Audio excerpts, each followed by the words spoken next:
Bem, então agora vamos prosseguir e vamos continuar analisando então essas questões do exame de ordem, segunda fase, direito tributário. Realmente estamos fazendo uma análise pontual, com calma, vendo os institutos, estudando aqui com vocês. E nós vamos começar direto com essa questão de número 5 do nosso material, que diz o seguinte, ocorre o fato gerador do imposto sobre transmissão, causa-morte e doação em 15 de janeiro de 2001. Então, na verdade, em 15 de janeiro de 2001, vejam uma questão novamente tratando sobre ITCMD. Vejam que bastante interessante, nós já vimos aí questões que tratavam sobre ITCMD, estamos reprisando, mais uma vez tratando também sobre a linha do tempo. Vejam que é uma prova muito voltada para a linha do tempo. Então, ocorre o fato gerador do imposto sobre transmissão, causa-morte e doação em 15/1 de 2001. Então, 15/1 de 2001, ocorre então, primeiramente, o fato gerador, ou seja, o evento que vai gerar a cobrança deste imposto, que pode ser a morte, que pode ser a doação. Como não houve recolhimento do posto devido, nem declaração por parte do contribuinte, em 17/7/2006, a Fazenda Estadual realiza o lançamento de ofício do imposto, dando ciência ao contribuinte. Então, vamos lá então. 17/7/2006 ao lançamento tributário. Como o lançamento é de ofício, pode aparecer na questão auto de infração. O auto de infração é um lançamento de ofício. Vamos adiante. Realiza o lançamento de ofício do imposto, dando ciência ao contribuinte. Então, ele está notificado. Após a interposição tempestiva de impugnação administrativa pelo contribuinte contra o lançamento e trâmite regular do processo administrativo tributário, o crédito foi constituído definitivamente em 10/6 de 2007.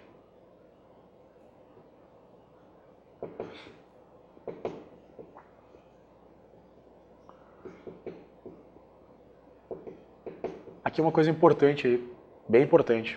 Vale a pena a gente falar sobre isso. Olha só. Se a questão disser que houve o lançamento, o auto de infração em 17/7/2006, e não disser que houve impugnação, essa é a data que a gente considera como constituição definitiva. Por outro lado, se disser que houve uma impugnação ao auto de infração, ele ainda não foi constituído definitivamente. Ele só vai, no caso, se houver uma impugnação, ser constituído definitivamente quando houver a resposta à impugnação e não couber mais recurso na esfera administrativa. Então esse é um ponto bem importante. Por isso que diz ali, após interposição tempestiva de impugnação administrativa pelo contribuinte contra o lançamento e trâmite regular do processo administrativo tributário, o crédito foi constituído definitivamente em 10/6. O que significa que aqui não cabe mais o recurso. Então ele foi definitivamente constituído, não houve mais recurso. Sendo sujeito notificado pessoalmente na mesma data. Em razão de o valor do crédito tributário estar abaixo do limite do ajuizamento previsto na legislação estadual para sua cobrança judicial, a Fazenda Estadual não ajuizou a respectiva execução fiscal. Em 24/7/2012, a fim de regularizar essa situação junto ao fisco, o contribuinte realiza o pagamento da dívida. Então, vamos botar aqui, vamos acrescentar aqui também, mais um item. Dia 24/7/2012. Aqui realizou o pagamento. Então, vamos agora analisar ponto por ponto aqui. Analisar ponto por ponto. Vamos fechar lá na letra A primeiro. A primeira pergunta que é feita aqui. Na data em que foi realizado o pagamento, o crédito tributário estava decaído? Então, essa expressão crédito tributário estava decaído, se volta ao Instituto da Decadência. Portanto, dentro do que nós estamos estudando, na verdade aqui, o que está sendo perguntado é se o lançamento ele foi feito no prazo hábil. Se houve o lançamento, se o lançamento tributário, se o auto de infração foi lavrado no prazo hábil. Então vamos olhar ali no quadro agora. Vamos voltar aqui para a gente analisar. 15/1/2001 acontece o fato gerador. Então, não há o pagamento do tributo pelo contribuinte. Bom, se o fato gerador aconteceu no dia 15/1/2001, vejam, nos termos do artigo 173 do Código Tributário Nacional, no primeiro dia do exercício seguinte, ou seja, em 1/1 do ano de 2002, que é o primeiro dia do exercício seguinte, 1/1 de 2002, né, começaria a contar o prazo decadencial, que na verdade se estenderia, né, então ele teria de 1/1 de 2002, que é o prazo a 1/1 de 2007, para realizar o lançamento tributário. Após esse prazo, né, teríamos diante aí de um prazo decadencial. Bom, o que aconteceu no caso? 17/7/2006. Ou seja, o lançamento ele foi feito em 2006, portanto, dentro do prazo e não se operou a decadência. Por quê? Ele teria até 2007, até 1º de janeiro de 2007 para efetuar esse lançamento, e ele fez antes disso, em 17/7/2006. Então, na data em que foi realizado o pagamento, o crédito estava decaído, a resposta é... Resposta sim ou não? Não. Não. Então nós vamos agora fundamentá-la. Não. Então, dentro da letra A ali, né? Na data em que foi realizado o pagamento, o crédito tributário estava decaído? A resposta é não. Nos termos do artigo, ou conforme o artigo 173, inciso 1 do Código Tributário Nacional, que determina que o direito da Fazenda lançar ou constituir o crédito extingue-se após 5 anos, contados do primeiro dia do exercício seguinte, aquele que o lançamento poderia ter sido efetuado, ter sido realizado. No caso concreto, o fato gerador ocorreu em 15/1/2001. Começou a contar em 1/1/2002. E o lançamento ocorreu em 17/7/2006. Portanto, né, dentro dos 5 anos em que não se aplica, portanto, o Instituto da Decadência. Então, não há decadência nesse caso. Então, essa é a resposta. Você vai apontar, vai dizer, na data em que foi realizado o pagamento, o crédito tributário estava decaído? Não. Número 2. Qual é o artigo que você vai fundamentar? 173, né, do Código Tributário Nacional. Vai falar daí e vai pegar as datas, a linha do tempo, e vai explicar a linha do tempo. Então, tranquilo, letra A, respondido já. Letra A. Letra B. Na data em que foi realizado o pagamento, o crédito tributário estava prescrito? Bom, a pergunta aqui não é mais sobre decadência. A pergunta é sobre prescrição. Lembrem que quando a gente fala de prescrição, a gente está falando do ajuizamento da ação. Então, o que é prescrição? É quando a Fazenda Nacional não ajuiza a execução, a cobrança, no prazo. Tá? Isso aqui é muito importante. Então, olha o caso concreto. O fato gerador aconteceu em 2001, em 2002 houve o lançamento. O que aconteceu? Houve uma impugnação e a constituição definitiva do crédito aconteceu em 10/6/2007. Portanto, a partir do dia 10/6/2007, a Fazenda, né, teria até 10/6/2012 para ajuizar a execução fiscal. O que aconteceu? O ajuizamento foi feito em 24/7/2012. Portanto, no caso concreto, houve, aplica-se o quê? Aplica-se a prescrição. Está prescrito. Então, na data que foi realizado o pagamento, o crédito estava prescrito? A resposta aqui é sim. Nos termos, qual é o artigo que trata de prescrição? Nós estudamos já, 174 do Código Tributário Nacional, que estabelece que após a Constituição definitiva, que se operou em 10/6/2007, né, teria 5 anos para ajuizar a ação. Isso não foi feito. Logo, o que opera é a prescrição. Dessa forma, em 24/7/2012, a dívida estava prescrita. Letra C. Caso efetue o pagamento de um crédito prescrito, pode o contribuinte pleitear a restituição da quantia que foi paga? Né? Isso aqui é muito importante, né? E é, na verdade, um divisor de águas.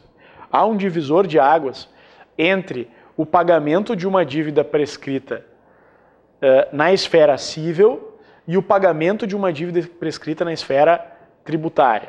Né? Na esfera civil, a dívida prescrita, uma vez paga, mesmo que paga, no caso, já prescrita, não pode ser objeto de repetição de devolução. Então, por exemplo, você está devendo lá 50 mil, né, e não houve ajuizamento no prazo, e você vai lá e espontaneamente pagou os 50 mil. Ora, você não tem como ajuizar uma ação pedindo uma devolução desses 50 mil na esfera civil. Contudo, na esfera tributária, entende-se que com a prescrição, quando o crédito está prescrito, opera-se a extinção do crédito tributário. Então, quando o pagamento foi feito, em 24/7/2012, né, ele não era devido, pois que a obrigação já estava extinta.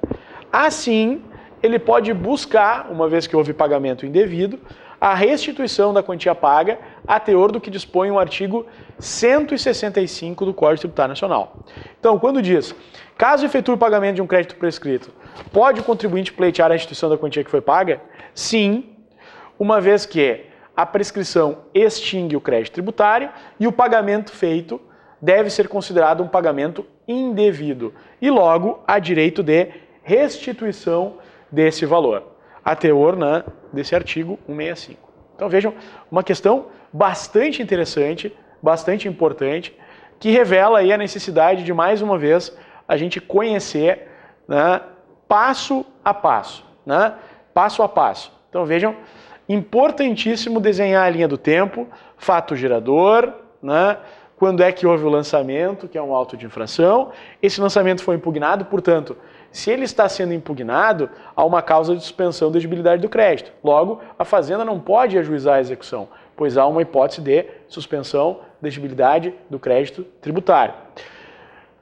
Somente a partir da Constituição definitiva, que aconteceu em 10/6/2007, é que começa a contar o prazo prescricional. E como nós vimos, vejam, 5 anos se passaram e não houve, né, o ajuizamento da ação. Somente em 24/7/2012 que houve o ajuizamento. Logo, assim compreendemos na sua integralidade esta alternativa, essas questões aí.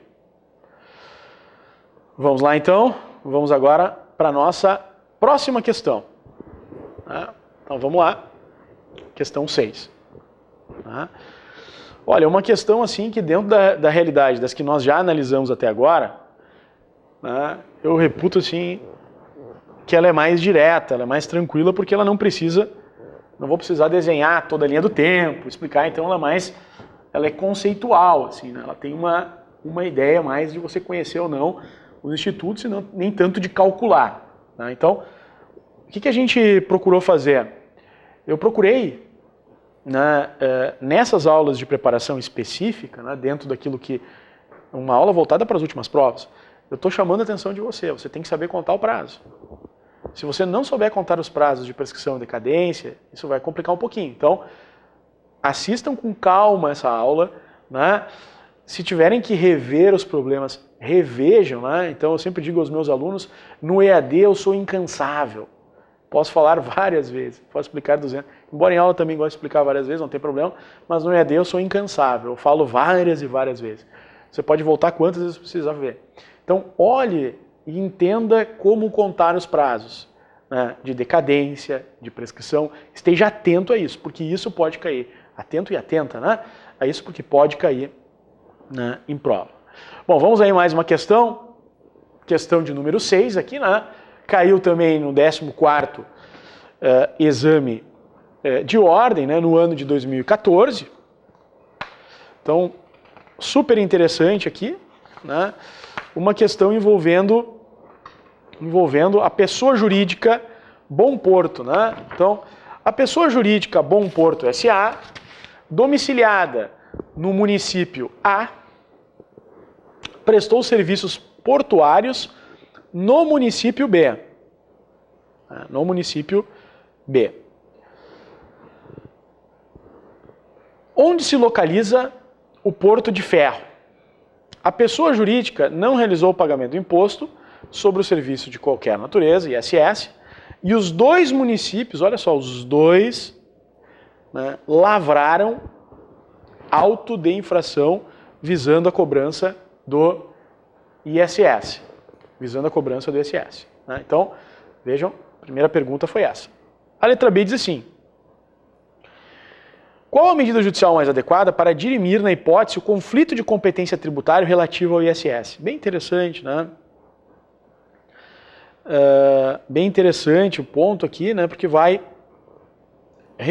trazer para nós aí a possibilidade de analisar as questões quando há um conflito de competência. Assim, na verdade, gente, só esclarecendo um pouquinho, falando um pouquinho para vocês sobre essa matéria, né?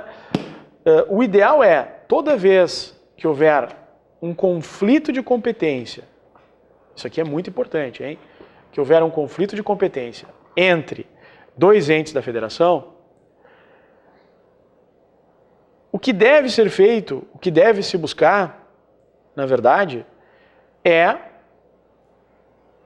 o depósito judicial, ou seja, a consignação em pagamento dos valores. Né? Então essa é a dica que fica para vocês aí. Né? Eu trago para vocês também aqui para responder essa questão, porque essa é uma questão que está dizendo aonde, né? O que eu vou, aonde, vejam, aonde, para quem devo pagar. Veja uma questão que envolve o artigo 3º da Lei 116 de 2003. Né? Então, o artigo 3º da Lei Complementar 116 de 2003, né? Lá no seu inciso, anote aí que é bem importante, 22, veja um ponto bem específico, né? Ele diz o seguinte, olha lá o que diz o caput. O serviço considera-se prestado e o imposto devido no local do estabelecimento do prestador, ou na falta do estabelecimento no local do domicílio do prestador, exceto nas hipóteses previstas no inciso 1 a 22, quando o imposto será devido no local. E lá pelas tantas, lá no inciso de número 22, diz assim, do porto, aeroporto, ferroporto, terminal rodoviário, ferroviário ou metroviário, no caso, serviços descritos pelo item 20 da lista anexa. Então, o que acontece? O que eu queria trazer aqui para vocês? Vocês, conforme o edital, marquem esse artigo 3º, porque esse artigo 3º ele vai auxiliá-los na hora de fazer a prova quando houver conflito de competência. Né? Por quê? Porque o artigo 3º ele vai dizer que o serviço se considera prestado no local de estabelecimento do prestador. Né? Ou na falta de estabelecimento, o local do domicílio do prestador. Então, se ele não tem um estabelecimento, mas ele está domiciliado conforme o contrato social em determinado lugar, é no domicílio. No entanto, há uma exceção que vai do inciso 1 ao 22. Então, você pode já dar uma analisada aqui, né, nesses incisos que vão, né, dizer em quais os casos que não vai ser no domicílio do prestador. Mas aqui, como diz a própria lei, será devido no local. Se for prestado em Porto, está bem direitinho ali no 22, Porto, aeroporto e tal, vai ser ali. Então, qual o município competente para a cobrança do ISS? Né? Vejam, ele prestou serviços portuários no município B. Então, vai ser no município B. Então, aqui a resposta que tem que ser dada. Qual o município competente para a cobrança do ISS? A resposta é o município B. Né? Pode dizer até, né? O município competente para a cobrança do ISS é o município B. Fundamentação jurídica em razão do artigo 3º, inciso 22 da Lei Complementar 116 de 2003, né, que determina que o serviço prestado no local de porto, né, que o serviço prestado, né, em porto, né, o município que vai ter direito ao tributo é aquele, né, do local. Como foi prestado no município B, o ISS deverá ser pago ao município B. Então, bem tranquilo aí, né? Inclusive pode até referir que o nome do porto, né, o município B, diz ali onde se localiza o Porto de Ferro, né? Tudo certo. Então, é competente para cobrança o município B. Agora vamos a essa letra B, uma letra bem interessante, né? Qual a medida judicial mais adequada para dirimir, na hipótese, o conflito de competência tributária relativo ao ISS? Porque realmente, né, senhores, o problema aqui é um problema sério, né? Por que é sério? Porque ele vai receber 2 autos de infração, e se ele não tomar medida, o que vai acontecer? Vai acontecer que ele vai acabar por sofrendo 2 cobranças e não vai solucionar. Então, a medida adequada aqui é ajuizar uma ação de consignação em pagamento, depositar o valor do tributo em juízo e requerer ao magistrado que diga, né, quem é, aqui no caso concreto, né, o credor, e entregar a ele. Importante salientar para vocês, gente, que o nosso Código Tributário Nacional, agora voltando lá para o Código Tributário Nacional, ele estabelece os casos em que você vai ajuizar uma consignação em pagamento. Então tem casos ali, então está bem bastante claro na lei os casos em que vai ter ali uma possibilidade de ajuizar essa ação, né? Quais são esses casos? Se você pegar lá, CTN, pode pegar lá o Código Tributário Nacional, artigo 164. Vamos lá, 164 do Código Tributário Nacional. O que ele vai dizer? Ele diz o seguinte: a importância do crédito tributário pode ser consignada judicialmente pelo sujeito passivo nos seguintes casos. Inciso 1. Recusa de recebimento ou subordinação deste ao pagamento de outro tributo ou penalidade ou ao cumprimento de obrigação acessória. Então, se na prova disser que o município ele está se recusando a receber, por exemplo, em razão de uma diferença que você entende, eu entendo que devo pagar tanto, ele está se recusando a receber. Ou ainda ele está subordinando o pagamento de um tributo a outro, né? A clássica situação, né? Como na verdade muitas vezes o lançamento é feito em conjunto da taxa de coleta de lixo do IPTU, se você, por exemplo, tem uma isenção de IPTU, às vezes o município ele não te dá somente a guia de taxa de coleta de lixo. Então o que você tem que fazer? Você tem que ajuizar uma ação para pagar somente a taxa de coleta de lixo, não vai pagar o IPTU porque você entende que é isento, né? De subordinação do recebimento ao cumprimento de exigências administrativas sem fundamento legal. Então te exige lá, por exemplo, que tu entregue lá uma declaração, alguma coisa que não tem fundamento legal, né, para poder receber o tributo. Se bem que hoje esse inciso ele já está mais enfraquecido, porque sabemos nós que hoje tudo é feito pelo meio pagamento em banco e tal, né? Mas pode acontecer, vai que o município ele não te permita pagar de alguma forma, tu pode argumentar isso aqui e ir para esse lado. E 2, de exigência por mais de uma pessoa jurídica de direito público de tributo idêntico sobre o mesmo fato gerador, né? Então, aqui muita atenção, né? Nós sabemos que esse dispositivo ele tanto pode ser de tributo idêntico, que é o caso concreto aqui, né? 2 vezes estão cobrando ISS, né? É uma hipótese aqui de, que situação é essa? Bitributação. Por que é bitributação? Porque nós temos a bitributação quando nós temos 2 municípios, 2 pessoas jurídicas diferentes. Se, por exemplo, caso, por exemplo, da União e do município, né? A União e o município, por exemplo, a União está cobrando ITR e o município IPTU. É um caso de bitributação. Por quê? Porque são 2 pessoas jurídicas diferentes cobrando sobre o mesmo fato gerador. Esse é um ponto importante. Também pode ser caso as disputas entre o Estado e o município, quanto, por exemplo, ICMS e ISS, vamos dizer assim, algum serviço que é feito por encomenda, e a discussão se é mercadoria ou se é um serviço, também pode acabar sendo objeto aí de uma ação de consignação em pagamento, né? Bem apropriado isso, né? Isso é bem importante, né?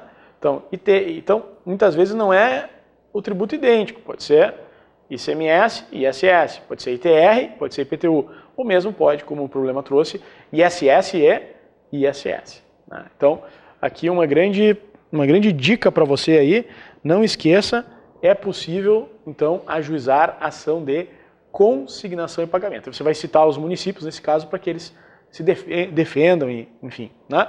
Então, qual a medida judicial mais adequada para dirimir? Ação de consignação e pagamento. Aí diz, né?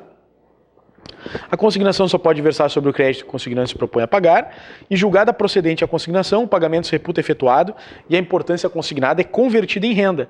Julgada improcedente a consignação no todo ou em parte, cobra-se o crédito acrescido de juros demora sem prejuízo das penalidades aqui cabíveis. Né? Então vejam, artigo 164, que vai tratar aqui sobre a consignação em pagamento. Um ponto muito importante, né, da matéria, né, e fica aí para você. Então a resposta, qual a medida judicial mais adequada para dirimir, na hipótese, o conflito de competência tributária relativo ao ISS? Né? A medida judicial é a consignação em pagamento, nos termos do artigo 164, né, aí nós temos até o inciso 3 do CTN, né, porque 2 municípios estão exigindo, né, o mesmo tributo. Só para encerrar aqui esse ponto, já que nós estamos aproveitando aqui, estamos falando sobre isso, né? Uma coisa é a bitributação, gente. O que é bitributação? Anote. Bitributação é quando tem 2 pessoas jurídicas diferentes cobrando, né, sobre o mesmo fato gerador. Então, isso é chamado de bitributação. Né? Então, por exemplo, nesse caso, né, 2 pessoas, município A e B, cobrando o ISS. Isso é bitributação, 2 pessoas jurídicas diferentes. Agora, se a mesma pessoa jurídica cobrar 2 vezes o mesmo tributo, nós não chamamos de bitributação.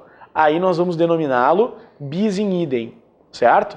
Então, a mesma pessoa, por exemplo, pode acontecer, ele vai lá e expede lá o carnê, que nós vimos aí, trabalhamos hoje na aula sobre o carnê, né? Manda 2 carnês de IPTU. O cidadão vai lá e paga um e recebe o outro já. Bom, isso é considerado bis in idem. Por quê? Porque, na verdade, ele já foi cobrado e já pagou. Está incidindo pela mesma pessoa jurídica 2 vezes sobre o mesmo fato gerador. Então, diferença, né? Lembra aí, bitributação, bi é 2. Então, tem que ter 2 pessoas jurídicas distintas, né? Bis in idem, né? Sobre o mesmo fato gerador. Né? Vamos lá, então. A mesma pessoa sobre o mesmo fato gerador é o bis in idem. Vamos a 14º exame de ordem, também de 2014, na nossa questão 7 da aula de hoje. Vamos lá, que isso aqui, essa aqui é interessantíssima também. Né? No início do ano de 2014, o que aconteceu? Né? O João da Silva realizou a importação de um carro de procedência alemã para uso próprio.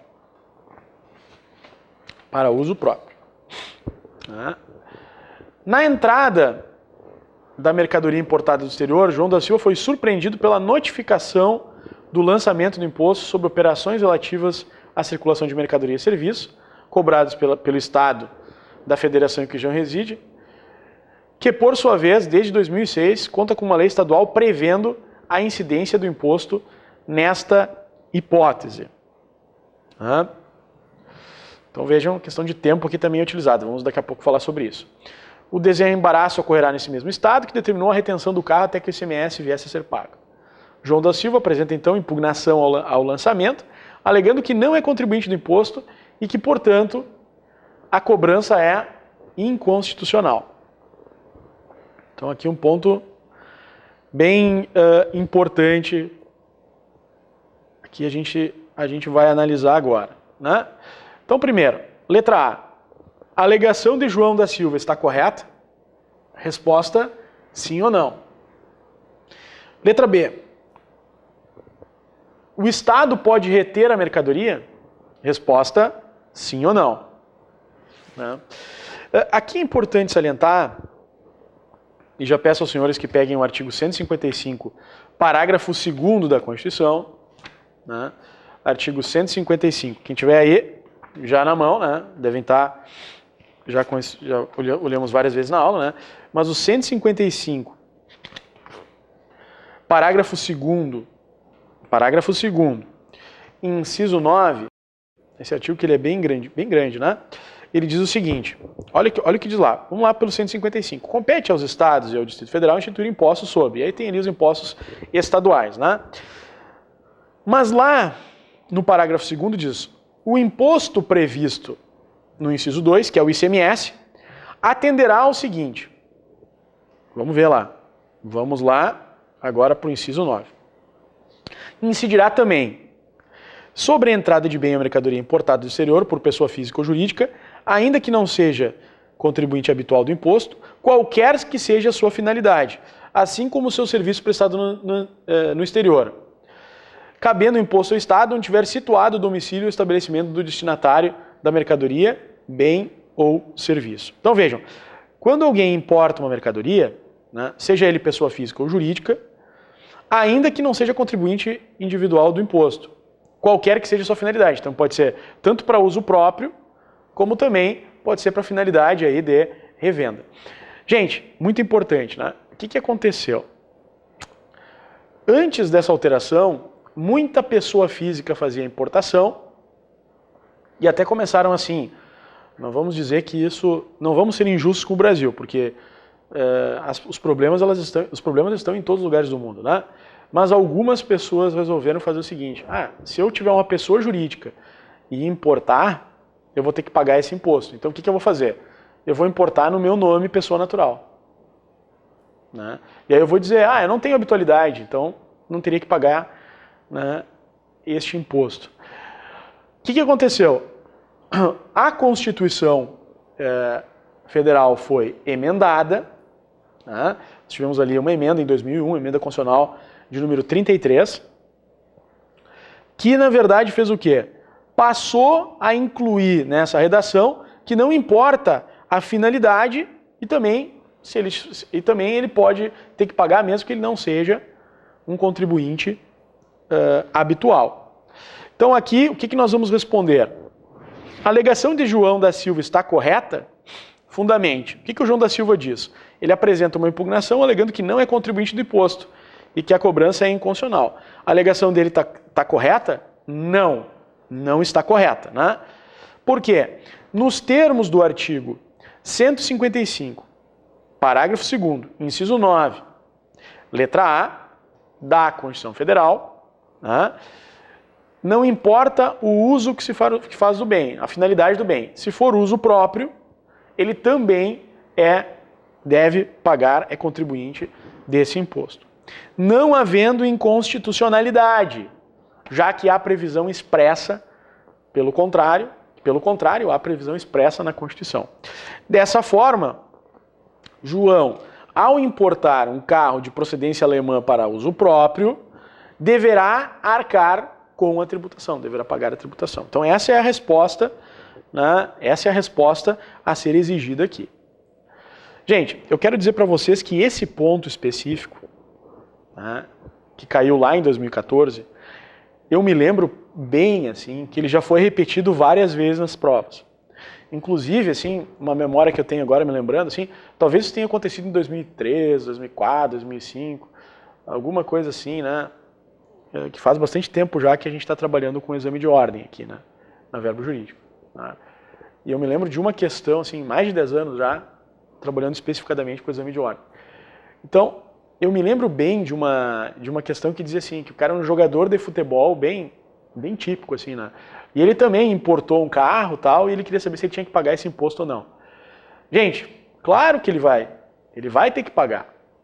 Né? Ele vai ter que pagar sim, nos termos desse mesmo dispositivo. Então, hoje em dia, né, depois dessa mudança, né, da emenda constitucional, que faz tempo já, desde 2001, não importa se você está, não é significativo se você está importando para uso próprio ou daqui a pouco para revenda.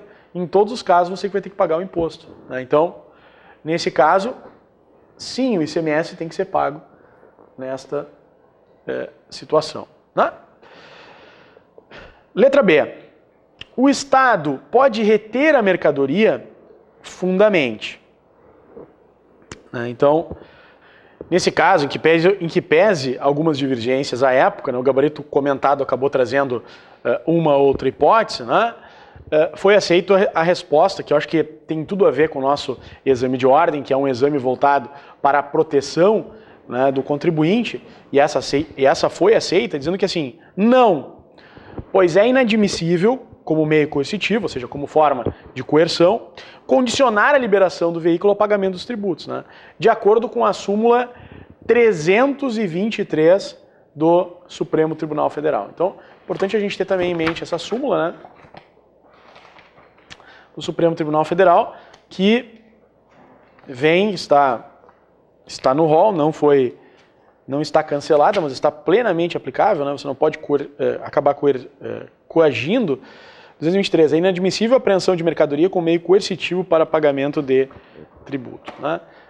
Isso, claro, com todos os objetivos que traz, Então, a questão do princípio aí muito importante que a Constituição Federal preza no seu artigo 170 da liberdade econômica, Então, é um artigo muito importante, Então, nesse sentido, em que pese o gabarito tenha se reportado somente a esta súmula, que eu acabo de aqui explanar para vocês, também nós temos aí caso de análise relativa à própria liberdade econômica que vai ser aqui vedada, ceifada ao contribuinte. Vamos então à questão 8 agora. A questão 8 diz o seguinte, o setor contábil da pessoa jurídica LP limitada entrega ao fisco a declaração de débitos,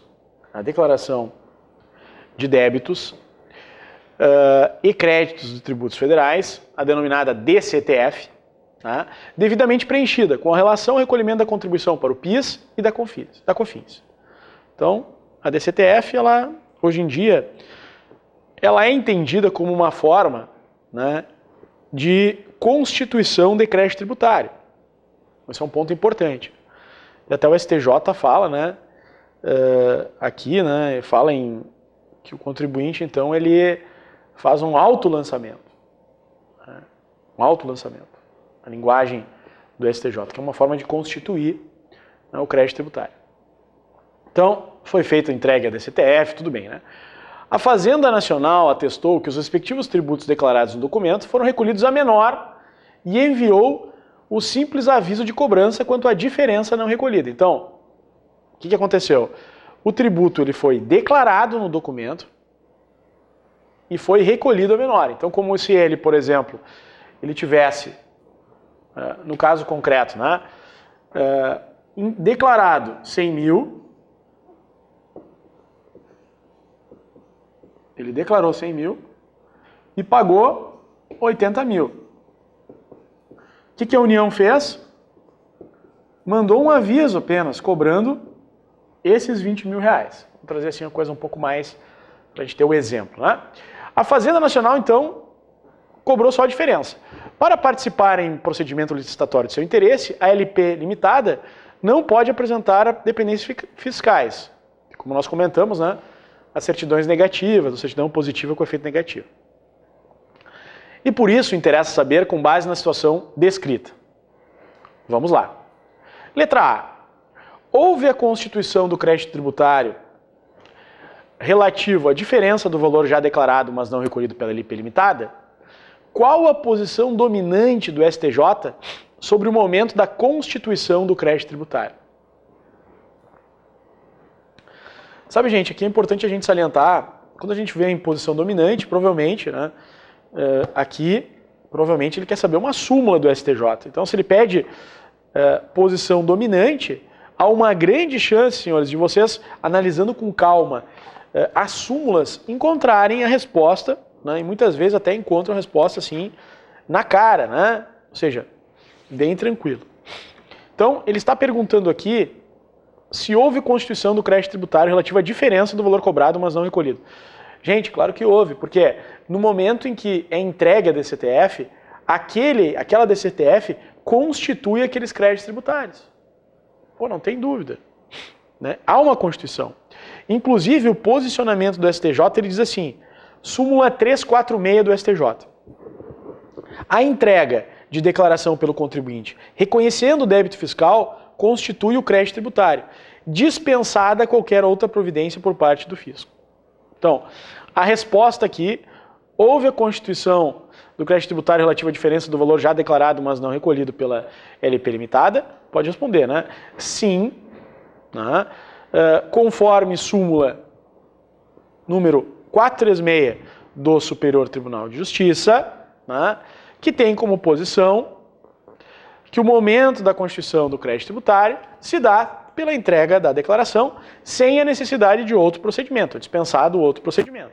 Então fica bem claro aqui, né? Então respondemos de forma bem clara. Podem, de repente, quem quiser, ou apontar a súmula, ou mesmo, né, para ficar uma resposta mais completa, né, até copiá-la.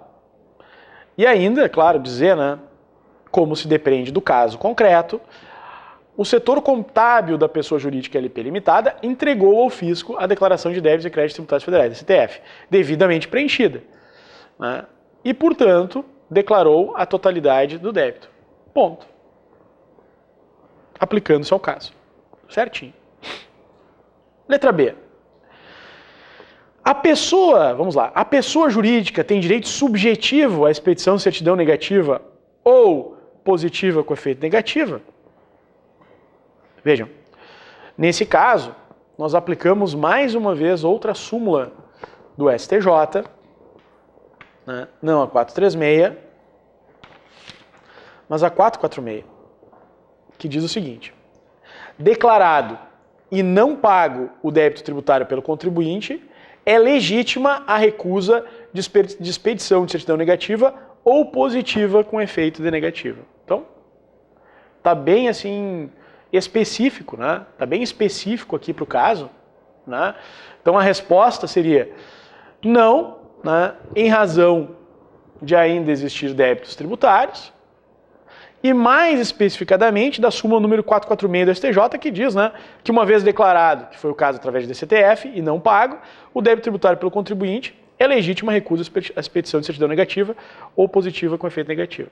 No caso, com a entrega pelo setor contábil da LP limitada de declaração de débitos e créditos tributários federais, DCTF, e não tendo havido pagamento integral do tributo, no caso concreto, não tem direito a nenhuma dessas certidões, né? Até se você quiser deixar bem completinho, pode citar as duas situações de certidão que nós vimos em aula, né? Na aula de hoje ainda, 205 e 206 do Código Tributário Nacional. É isso aí, gente. Vamos à questão agora de número 9. Número 9. Então, vamos adiante.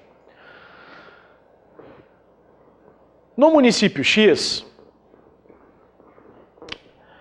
a lei determina que no caso de aquisição de imóvel em asta pública, o fato gerador do imposto sobre transmissão inter vivos a qualquer título por ato oneroso de bens imóveis ocorre quando do registro do título aquisitivo no registro de imóveis. Então lá você vai levar, né, o auto de arrematação, né? Vai levar registro o auto de arrematação. Em março de 2012, um imóvel localizado no município X é arrematado em asta pública e o arrematante paga o ITBI antecipadamente. A emissão da carta de arrematação e registro da mesma no competente cartório do registro ocorre em maio do mesmo ano. Em novembro do referido exercício, o município X publica uma lei, vigente a partir da publicação, aumentando a alíquota do ITBI. E ato contínuo emite lançamento para cobrar do citado arrematante a correspondente diferença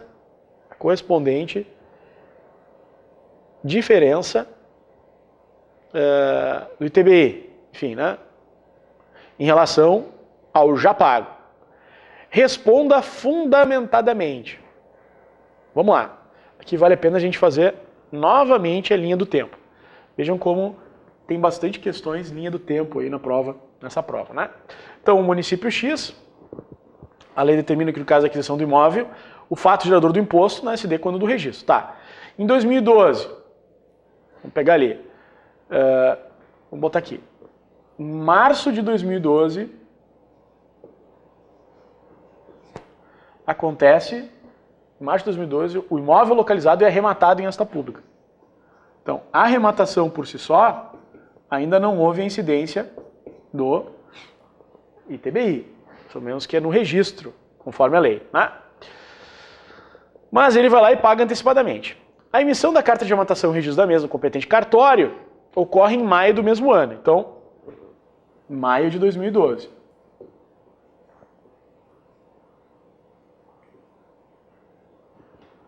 Vou colocar aqui o registro. Só para lembrar, essa é a data da ocorrência do fato gerador. Essa é a data. A lei desse dia é que vai, né, incidir no caso concreto. Bom, vamos ver. Em novembro do referido exercício, o município X publica uma lei vigente a partir da aplicação, aumentando a alíquota de ITBI. Então, em novembro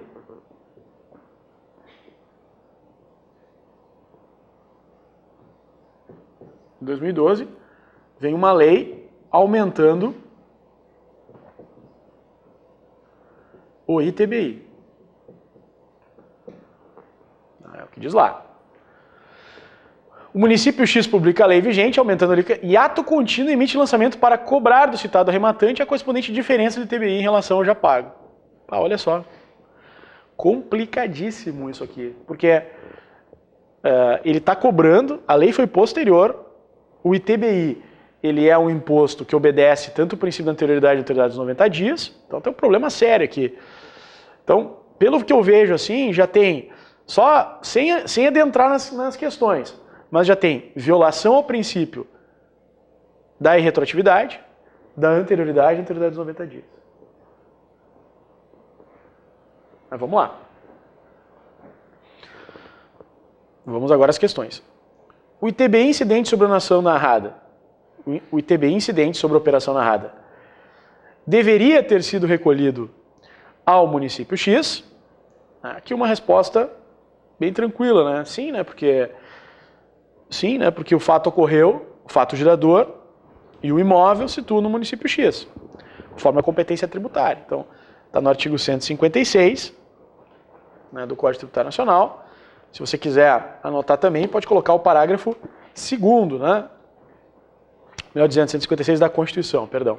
156 da Constituição Federal, no seu parágrafo 2º, né? O que diz lá? Vamos pegar lá. Compete ao município instituir impostos sobre. Aí diz lá, parágrafo 2º. O imposto previsto no inciso 2, parágrafo 2º, inciso 2, compete ao município da situação do bem. Tranquilo, então. Aonde está localizado o bem, né, é onde vai ter que ser pago. Né? O imóvel localizado no município X, portanto, a ele tem a competência tributária para isso. Resolvida a questão.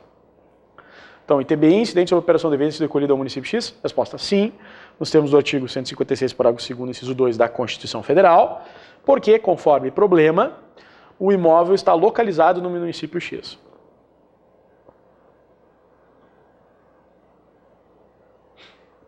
Letra B. Procede a cobrança pelo município X da diferença referida no enunciado? Será que procede? Resposta: não.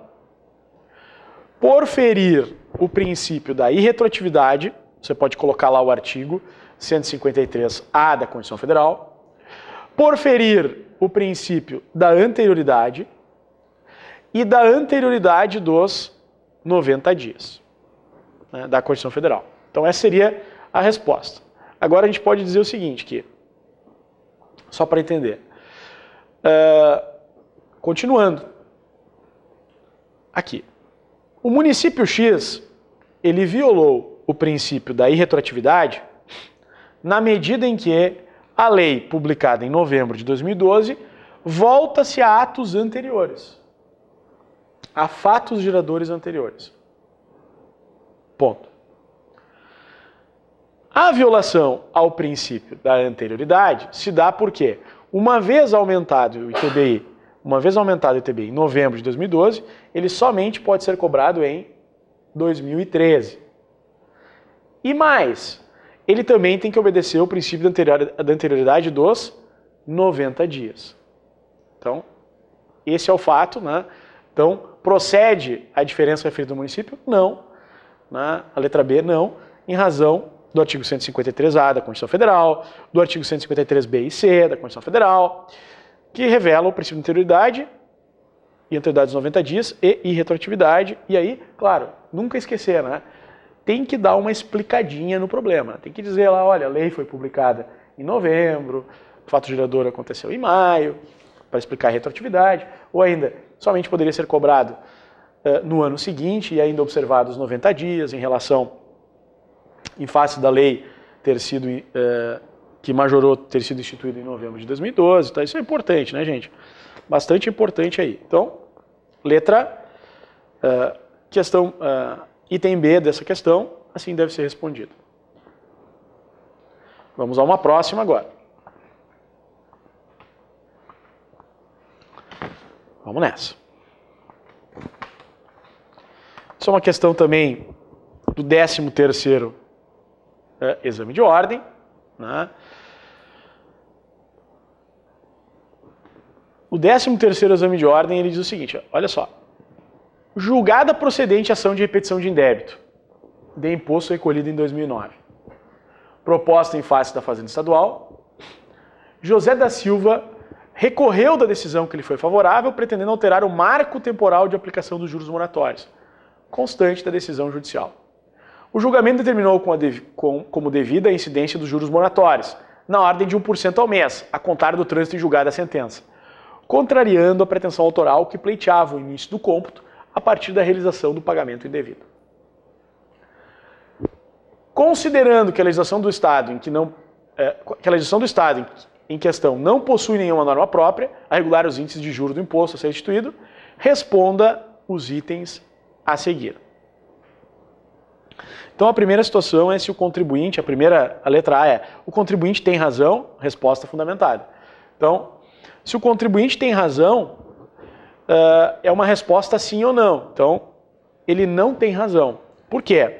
Porque nós temos uma súmula 188 do STJ, que diz o seguinte: os juros moratórios na repetição de indébito tributário são devidos a partir do trânsito em julgado da sentença. Realmente não é, né, do momento do pagamento indevido.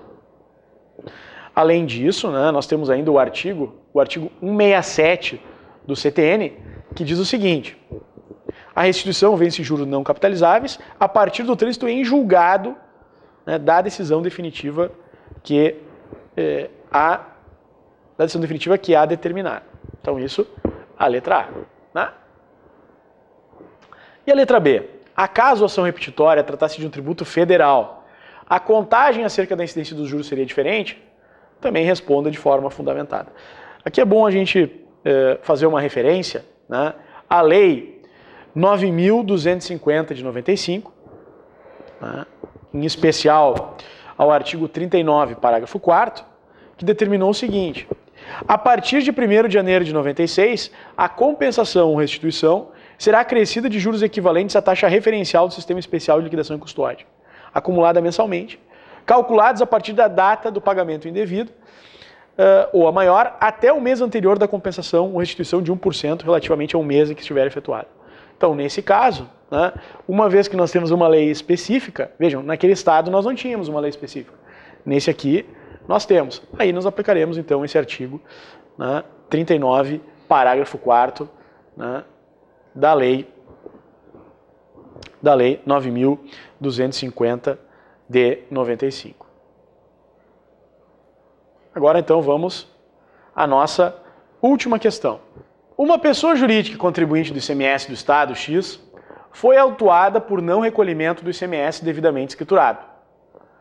Vejam, ela foi autuada por não recolhimento de ICMS devidamente escriturado, mas não informado em dia, nos meses de janeiro a julho de 2011. Foi exigida uma multa de 80% do valor não recolhido. Olha lá, então, nós temos ali uma primeira situação, né, da exigência da multa de 80%. No mês de maio de 2012, foi ajuizada a execução para a cobrança do crédito tributário. Devidamente citada, a sociedade ofereceu um caminhão em garantia, que foi aceito pelo exequente penhorado. A pessoa jurídica apresentou o embargo de execução, sendo os mesmos desprovidos, e recorreu para o Tribunal de Justiça, que por sua vez não proveu a apelação, né? Protocolou recurso especial, estando sujeito ao exame de admissibilidade. Então, ele está discutindo ainda a questão, né, se tem que pagar ou não. A Fazenda Estadual requereu o leilão do veículo, que foi deferido em agosto de 2013. O leilão foi marcado para 16 de dezembro de 2013. No dia 6 de dezembro de 2013, foi publicada a lei estabelecendo o percentual da multa para a mesma infração em 50%. Então vejam, havia uma multa de 80%, isso me lembra exatamente a necessidade da retomada daquela das nossas primeiras explicações aqui no dia de hoje, né, que nós trabalhávamos aqui com a irretroatividade. E dizíamos, isso é muito importante, que em relação ao tributo, vamos anotar isso aqui no quadro, né, porque isso aqui realmente é muito importante, é fundamental, né? Em relação ao tributo, nós aplicamos o dia do fato gerador. E em relação à multa, há a possibilidade de aplicar, né, a lei que seja mais, no caso aqui,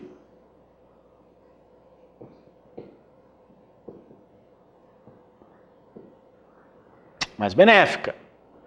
Então, nesse caso, se a regra é que no dia da ocorrência do fato gerador aconteceu e a multa foi de 80%, e posteriormente, ainda se estando em discussão quanto ao valor, né, a ser pago, e vem uma nova lei dando 50%, esse deve ser considerado. Então, diante da hipótese, qual o percentual de multa que deve prevalecer? Tá?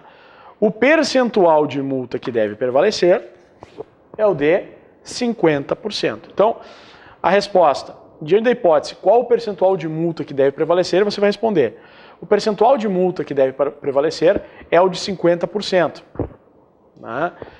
Nos termos do que dispõe o artigo 106 do Código Tributário Nacional, mais especificadamente, seu inciso 2, letra C. Né?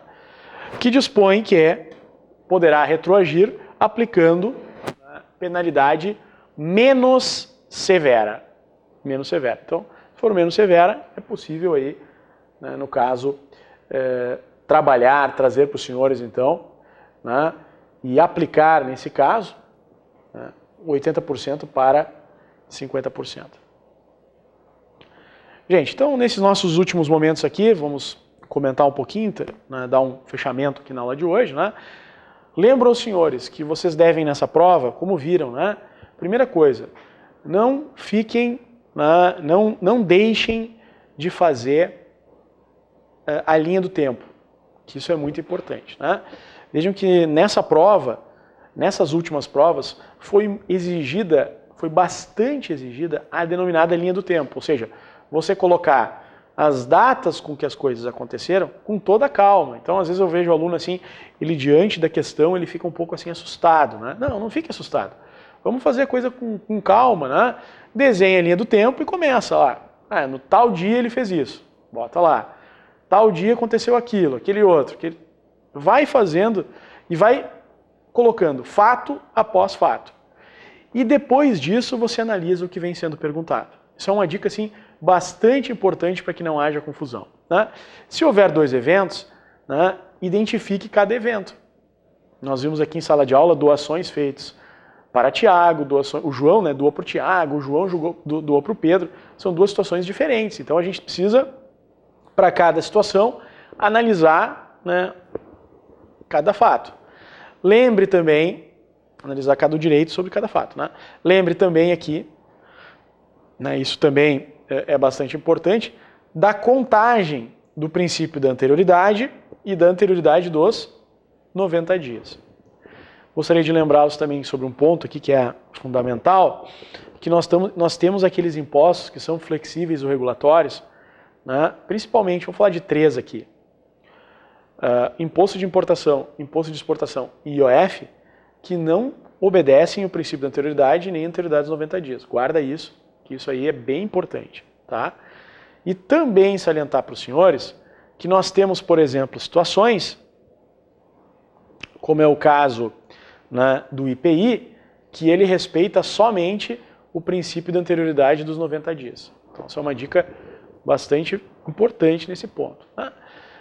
Lembrem também sobre a questão da retroatividade, que só vai voltar em questões de multas, não volta em relação à tributação, ao imposto em si, a alíquota de imposto não volta, mas somente em relação às multas.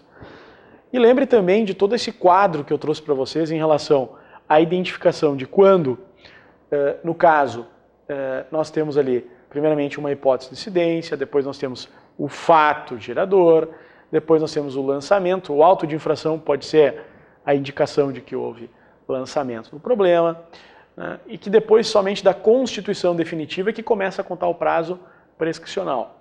Lembrando a vocês também, isso é bastante importante, ficou bem forte aqui na nossa aula, né, que a prova da ordem vem exigindo dos alunos não questões conceituais, assim, no sentido de, mas realmente aplicação prática, né? Então a gente tem que saber bem, assim, identificar que quando o lançamento ele está em atraso, o auto de infração foi feito em atraso, fora do tempo, ou não foi feito, quando o lançamento ou o auto de infração ele foi feito fora do tempo que a lei determina, né? Nós temos ali o artigo 173, ou ainda não foi feito, nós temos o Instituto da Decadência. Por outro lado, se a situação envolve, né, o ajuizamento de uma ação, ou seja, ele não ajuizou no prazo, nós não falamos mais em decadência, falamos em prescrição, sabemos nós. Lembre daquela dica, né? Prescriação. Então, prescrição em matéria tributária é não ajuizamento da ação no prazo. Só isso que fica, né, no âmbito da prescrição. E a gente viu um caso bem interessante aqui também durante as aulas, que foi o pagamento do imposto prescrito, que na área tributária é entendido como um pagamento indevido e gera a situação da devolução. O que não acontece em matéria civil, porque no civil, né, é identificado como uma obrigação natural e aí efetuou o pagamento, né, não pode buscar a devolução. Senhores, agradeço imensamente a atenção de vocês e vamos nos vendo aí nas nossas próximas aulas. Um sucesso aos senhores na hora da prova, né? O meu desejo aí de aprovação e nos vemos aí com certeza nos demais cursos, pós-graduação, ou mesmo lá no fórum, lá, né, com o teu abraço, né, com o teu sorriso de estar já atuando, né, como advogado. Muito obrigado, até mais, fique com Deus, nos vemos aí.